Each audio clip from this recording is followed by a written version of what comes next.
এই নিন আপা আপনার সবজি। কত টাকা হয়েছে? আপা 150 টাকা। 150 টাকা?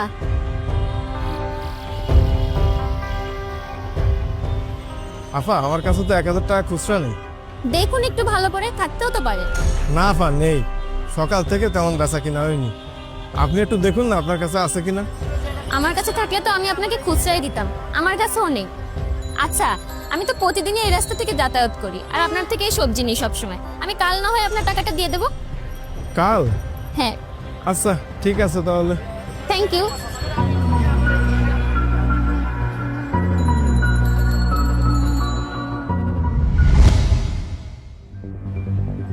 আপা গতকালকে আর আজকে মিলায়ে 320 টাকা হয়েছে।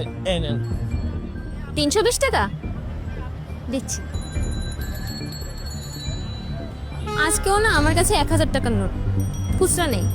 কি বলছেন আপা, আপনি কোথাও থেকে একটু খুচরো করে আনুন। আমি কার কাছে যাব? আমি তো এখানে কাউকেই চিনি না। তাহলে একটা কাজ করেন আপা, টাকাটা আমারও দেন, আমি খুচরো করে এনে দিই। দেখুন, আমার না জরুরি একটা মিটিং আছে, আর আমি অলরেডি অনেক বেশি লেট করে ফেলেছি। আর এখন এসব করতে গেলে আমার আরো বেশি লেট হয়ে যাবে। আচ্ছা, একটা কাজ করি, কালকে যখন আসবো তখন একসাথে 2 দিনের টাকা দিয়ে দিব। কিন্তু আপা এই হচ্ছে আমার ব্যবসা, এই দিয়ে আমার সংসার চলে, আমার তো টাকার দরকার আপা। আরে আপনি এত টেনশন করছেন কেন বলুন তো? আমি একদমই খারাপ মানুষ না, আমি কাল এসে আপনার সব টাকা দিয়ে যাব। আচ্ছা ঠিক আছে আপা।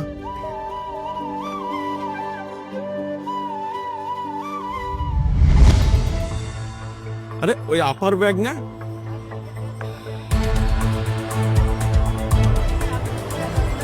আপা আপা আপনার ব্যাগ।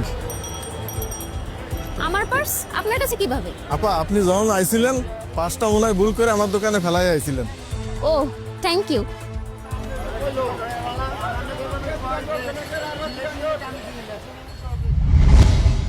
এই নিন আপা আপনার সবজি, আর সব মিলায় 560 টাকা হয়েছে।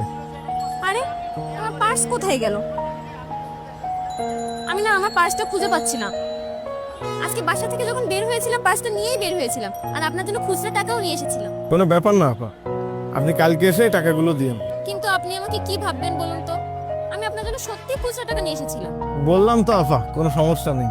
ঠিক আছে, তাহলে আমি কাল আপনার সব টাকা একসাথে দিয়ে দিব। Thank you. কি বলো সবজিওয়ালা, কি বোকাটাই না বানালাম। আমার কাছে তো ব্যাগে পার্সও ছিল, টাকাও ছিল, কিন্তু ও কি সহজে আমার কথা মেনে নিল। আস্ত বলো দেখতে।